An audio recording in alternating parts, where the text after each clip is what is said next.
older script. Assassination is nothing new. And it never disappeared. It only went dormant because it was overshadowed by a shock value of mass shootings. But saturation of the mass shootings killed the shock. But now it's possible a new generation is discovering a more enduring path. Kill a powerful man, and history binds your identities together. And this is a logical progression in a country where visibility is currency. We built a culture that equates spectacle with significance, where the fastest way to become undeniable is to create a story that nobody can ignore. For those who feel invisible, crushed by despair, failed by systems, or simply forgotten, violence becomes one of the few remaining paths to visibility. So not punching up, but killing up makes more narrative sense now than mass shootings. Pew-pewing a CEO or political figure makes more noise. And we do have an invisibility problem. It isn't about media attention, it's about a culture that ties human worth to visibility. We are raised to believe that individuality and specialness are everything.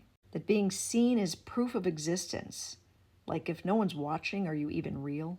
It's a cultural sickness that creates hierarchy of value. Some lives are endlessly mourned while others are barely noticed. Irina Zarutska, a 23-year-old refugee from Ukraine, tried to build her life in America, and her life ended tragically, brutally, on a train while others walked away or filmed. This death barely made the news for 2 weeks. This murder was as brutal as any public assassination, but she didn't symbolize power, politics, or controversy. Just a young woman trying to survive. So America looked away. So this is the other half of invisibility. Our outrage is selective, determined by narrative fit rather than human cost. This cultural sickness, the equation of visibility with worth, fuels the entire cycle. Those who feel unseen study the culture and what gets attention and what doesn't. Now they're learning that violence aimed at privilege is what's going to get through. Because unless a victim already has some level of social capital, they're just going to be background noise. So in short, we've successfully built a society that offers spectacle as a primary path to significance, where access to weapons far outpaces any access to mental health care, and where the mythology of violence grows stronger with each retelling. And these shell casings with their etched messages aren't just evidence, they're